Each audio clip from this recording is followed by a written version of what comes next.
Hi everyone, and thank you very much for joining us for another Academy for Enterprising Girls webinar. Today's guest is Laura Dawson. She is a girl founder who turned her passion for musical theatre and kids entertainment into not one, but two businesses.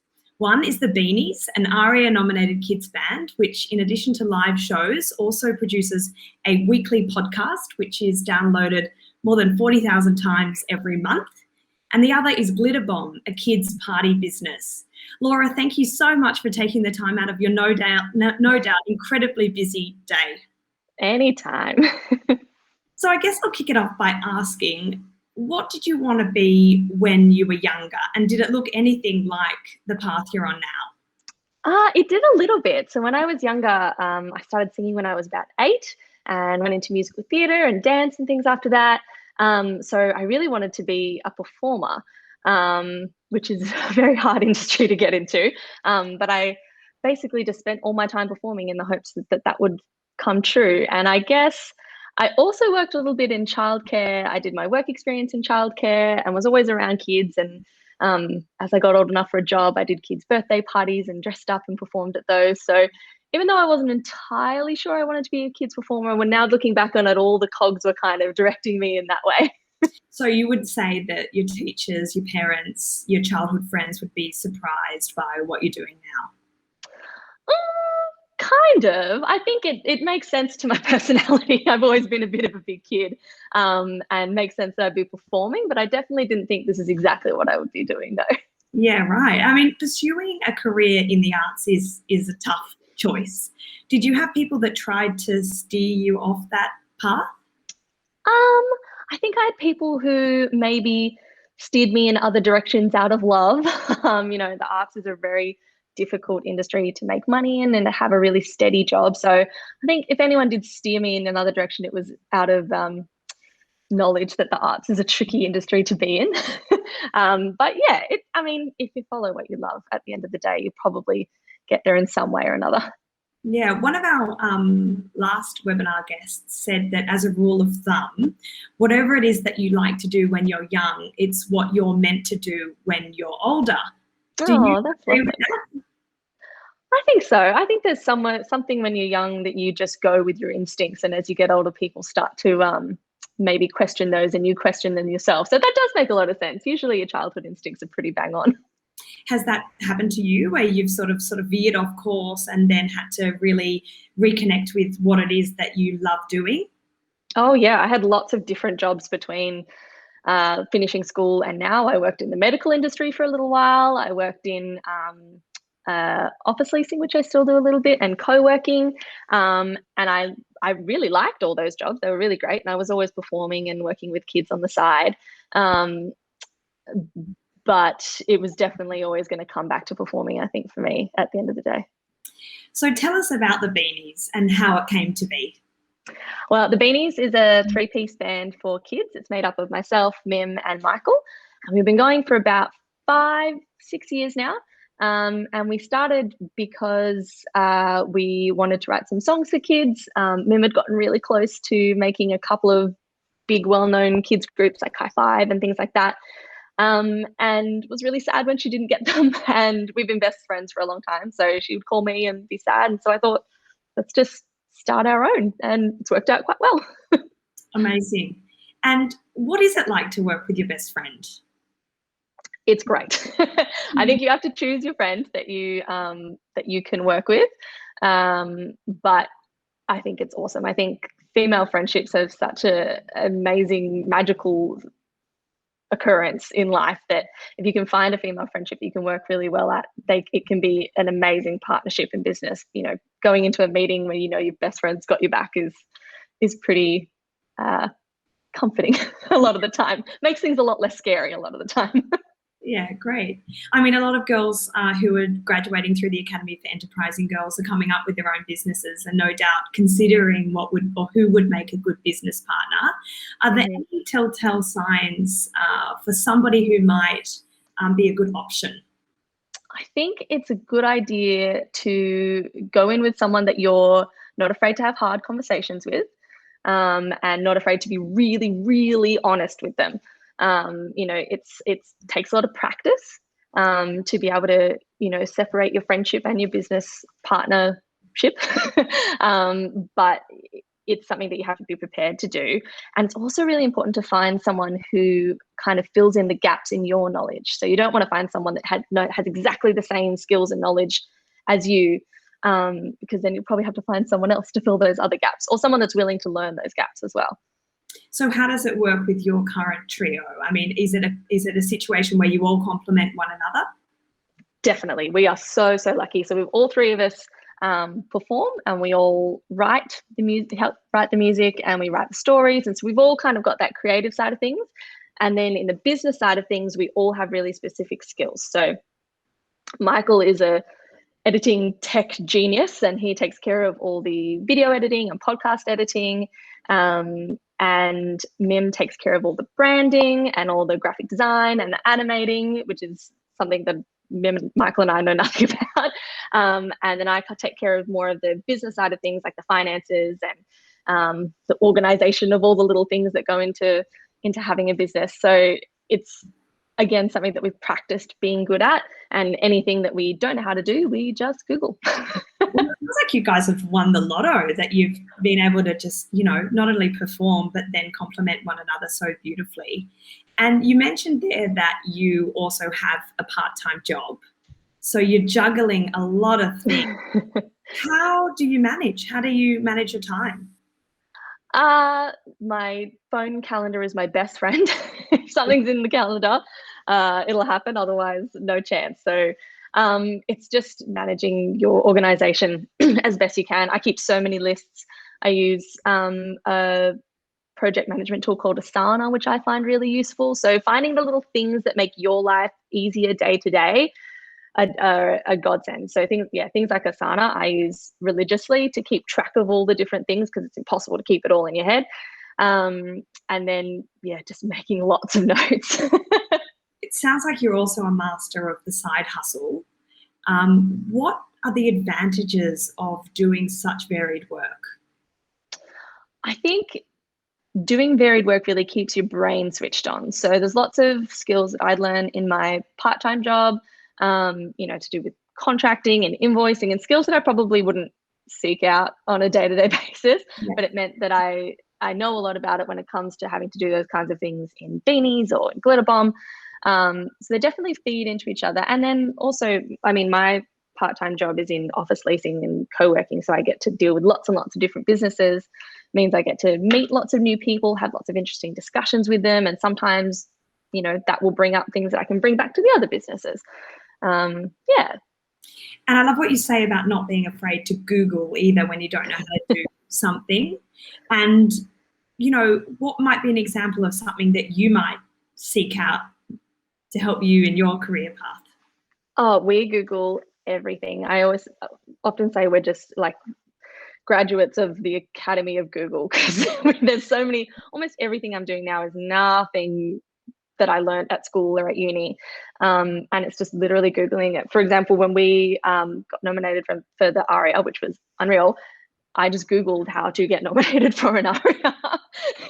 And it came up, and it took some digging, but I found the answers. Like, we just live in an age where we can literally ask the internet anything and it'll provide it. So I think often people get a bit put off by the fact that they don't know how to do something. Like I don't know how to make a podcast. So, I don't know what school to go to for that. So I'm just not going to do it. Where 99% of the time you can find that information. You just have to be persistent enough to find it online.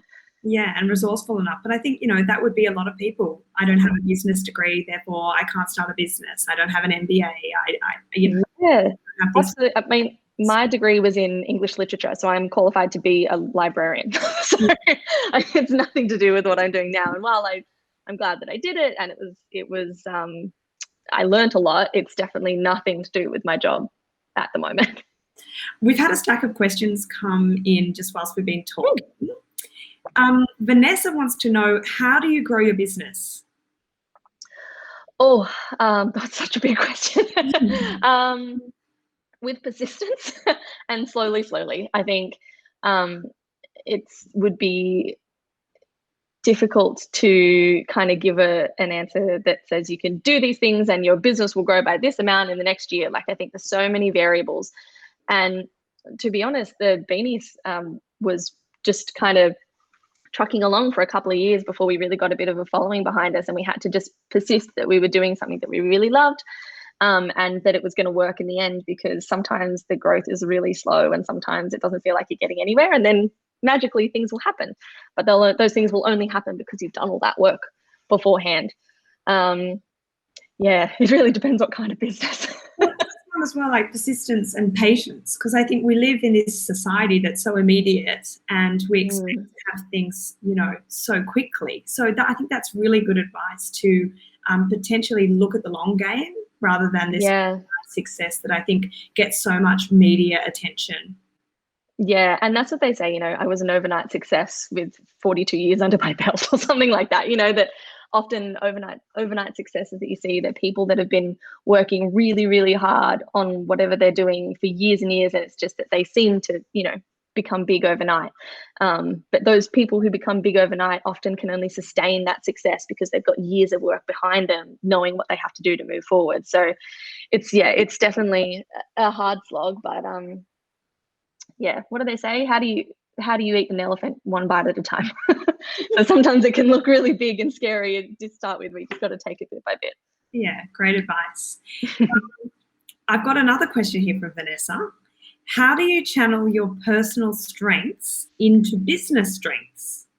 I think that happens automatically or you know, naturally. I think if you can just let yourself be yourself, you know, during business or during your day-to-day job, then often you'll find you're much better at what you're doing. You know, I think often we'll walk into very important business meetings, and at the end of the day we're still children's entertainers, so we'll crack jokes and be silly and have a bit of a muck around, and often I think that you know, people can see that and see that you're really genuine in what you do and that you love it. Yeah, that authenticity really comes through. What would you say is the hardest thing about being a founder? That the buck stops with you. I think often, especially when you're a bit younger, you're used to people kind of keeping on your back about doing things. And at the end of the day, it's if something goes wrong, it's you that's got to fix it. And if that sometimes might be at 1 a.m. or while you're on holiday or Sunday morning, I think that's definitely the thing I've found over the years, that sometimes you want to just be like, someone else fix it for me. Yeah. It's up to you. So when you were starting out, and I guess even now, is there anything that you wish you'd known back then that you can share with our community who might be on the cusp of starting their own business?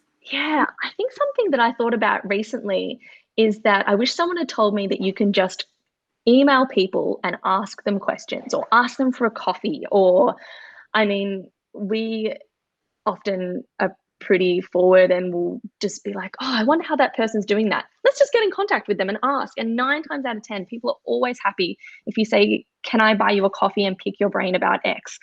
Most of the time people will say yes. And, you know, people have come to us asking certain things and we'll be like, we know a bit about that, but we're happy to share what we know and blah, blah, blah. Maybe try and find a group of people that are doing something that you really want to do. The Facebook groups are amazing for things like that. We have a Facebook group that has all of the children's entertainers in Australia. People that are on ABC, people that are on Netflix, like people that are huge on YouTube, and we're all in this little Facebook group and we share information and questions and gigs and all sorts of stuff. So I think if you can find the people who are doing what you want to do and just reach out to them. I didn't know you could do that, but now I do it to everybody. I guess we have all these platforms now that facilitates that networking. You know, we've got LinkedIn and social media that people can just so easily jump online and, yeah, not be afraid to reach out. So that's excellent advice. I've got another question here that's come through. Madeline wants to know, how important were your parents in guiding you? Did they try and say influence you to be an accountant? Definitely not an accountant. They did ask me if I wanted to go into law when I was applying for university. I was like, no. Have you met me? No. I mean, they definitely guided me in supporting my performing and things like that. But really, they've always just been happy if I'm happy. So I think, you know, they definitely pushed me to go to university and go to ANU, which was, you know, a tricky university to get into, but that was what they really wanted for me. And I'm really glad I went. But they never guided me away from performing and into anything else. But yeah, I think they definitely had some things that they wanted me to do. And once I kind of ticked those off, then they were happy as Larry if I was. Yeah, you're on your own way. COVID must have really impacted your business. I know your bread and butter are these excellent live shows. How did you guys react to the pandemic? What was your immediate reaction? Panic.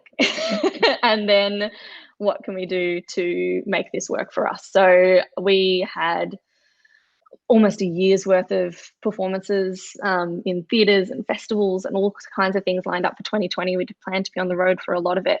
And they all cancelled in a week in March. So we, you know, had a little breather, had a little cry, and then figured out how we could make it work for us. So we started live streaming shows really early. And we also wanted to make sure, you know, we were aware that our main audience were all at home. All of the kids that, you know, we make contact with so often are at home and their parents are at home with them. So how can we help them kind of get through this time as well? So yeah, we started live streaming as quick as we could. We kept pushing out all that digital stuff. We wrote new songs. We applied for lots of grants, which yeah, we got a couple of them. We got a really great one with ABC to write a new series of songs, which we wrote some wellness for kids songs, which we thought was pretty important in 2020. So we had one about meditative wellness and yoga, so physical wellness and spiritual wellness. We did a meditation. So things like that. We just kind of, you know, tried to spread our tentacles as far as we could and see what was still out there, and then how to make it work for us during that time. But it was tricky. Yeah, I bet. And live streaming, like, did you even know how to do that? No.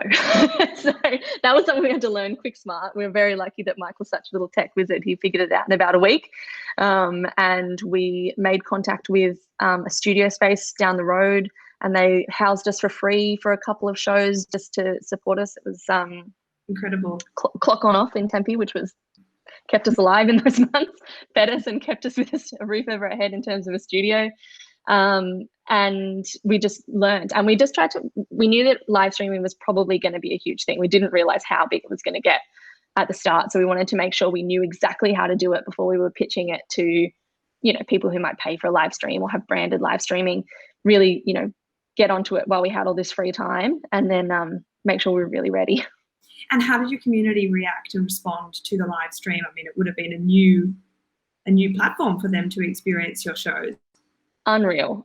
We loved it. I mean, one of our favorite things about performing is being able to have the back and forth with the kids. So making sure that it was live streaming and not just video content was important to us, because they could still ask questions and do challenges and still felt immediate, rather than like we did lots of video content too, but we thought that might be a little bit different for kids, being able to be like, oh, that's my name. They did what I asked them to. They answered my question.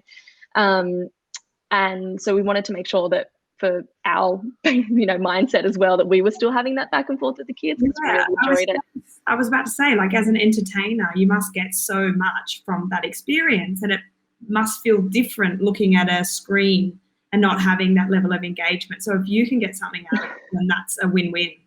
Totally. It's so funny now because we're starting to go back to live shows and see, you know, doing things in person outside and with social distancing and stuff like that. So we've done a couple of live shows over the last few months. And now that we're so used to live streaming, when kids actually respond in real time, you're like, you're so loud. So we're adjusting back now. And I guess also having that contingency plan as well, not knowing what could happen tomorrow or the next day, you know, that looming threat must be very anxiety inducing. Totally. Even in January, I mean, we're all based in Sydney, so we had a couple of weekends of gigs lined up in January, and when all the restrictions changed in December, they all cancelled. So it's still definitely something that's ongoing for us. We're trying to make sure that all our live shows are also being able to be live streamed so that we can kind of swap to whichever one is appropriate at that time. But it also means that we're able to get live shows to kids that we might not often be able to get to. So, I mean, like, we've done a lot of Sydney Metro shows and a couple in Melbourne and Canberra and things like that. But kids that are more rural or in places we don't go very often, we've been able to kind of really get to know them during this time too, which has been lovely. It's exactly the same for the Academy for Enterprising Girls. We've been able to take workshops to schools that wouldn't ordinarily be able to experience. Yeah. So it's great to be able to talk to those kids as well. What would you say, using social media, how has that been able to benefit your brand and also make money? I mean, social media is a tricky beast, isn't it?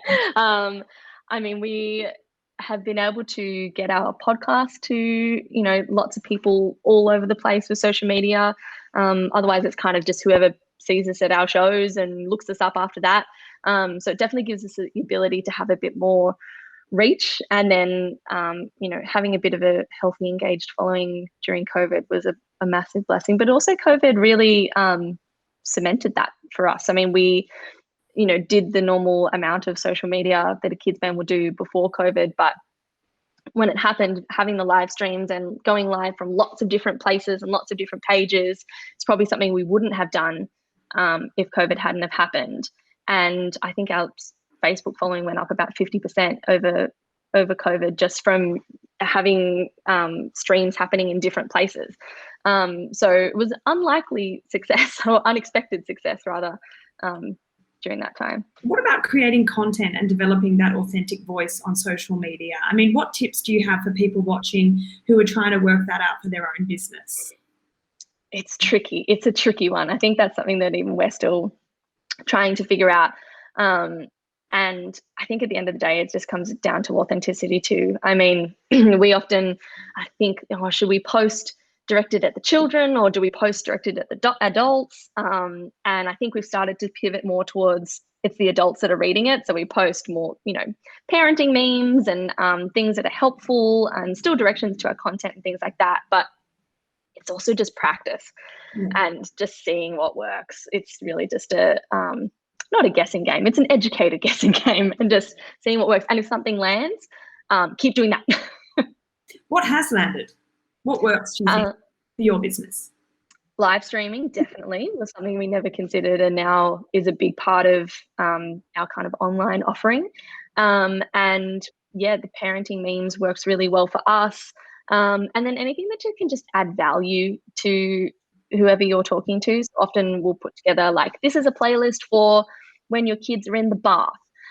Which is, our songs and other songs, and it's something for us, but it's also something that's easy for the parents, or this is something you can put on during dinner time or bedtime or things like that. So also just remembering that you're not constantly asking for things from people on social media, but you're also trying to give them things. And a lot of the time that'll mean that you have a happier and more engaged following, I think. Yeah, I think that's good advice too. It's that fine balancing act, isn't it? Yeah. What do you think are the secrets to your success? Oh, I don't know. Persistence, I'd say, probably more than anything. Just keep going. A lot of the time, if a door gets closed, there's usually a window somewhere, even if it doesn't look exactly how you thought. And yeah, persistence, I'd say. And what about when to know when to make your side hustle the main game? What's your advice on that? Yeah, tread carefully, I'd say. I think be really honest with yourself. I'm a big numbers girl, so when I was thinking about leaving full-time work, it was both, a couple of opportunities had presented themselves that I thought, yes, maybe I could do that, but I sat down with a spreadsheet, which is not particularly fun or exciting, but it's necessary. Sat down with a spreadsheet, wrote down all of my expenses, all of the things I thought might be coming up, all of everything, and then figured out if it was really viable for me to go part-time if all of my side hustles made no money. How was I going to do that? Work with the worst possible case scenario. And if any of that makes you too uncomfortable, wait. Because often the stress of you know, making decisions because you don't have enough money in the bank to pay rent is so much harder than, you know, just continuing it to be a side hustle. So I'm a girl who errs on caution, but be really honest with yourself and really honest with the numbers. Get the spreadsheet out. And my Get the spreadsheet out. for you is, what does the future look like for the Beanies? Huge, I hope. We're working on some new songs and a new album that'll be released with ABC. I'm hoping you'll see us on your screens in a bigger capacity in 2021, which is probably all I can say. So hopefully that'll be in 2021. We're working on a big music project that will be all about kind of the bigger questions in life, which is in the works. We've got a lot of work ahead of us, and we're getting back on stage, which is very exciting. So hopefully we'll be in theatres and at festivals and at live shows way more this year, which will be really exciting. Amazing. Well, thank you very much for your time, Laura. Good luck with it all. Thank you. Thanks, Jess. Bye. Bye.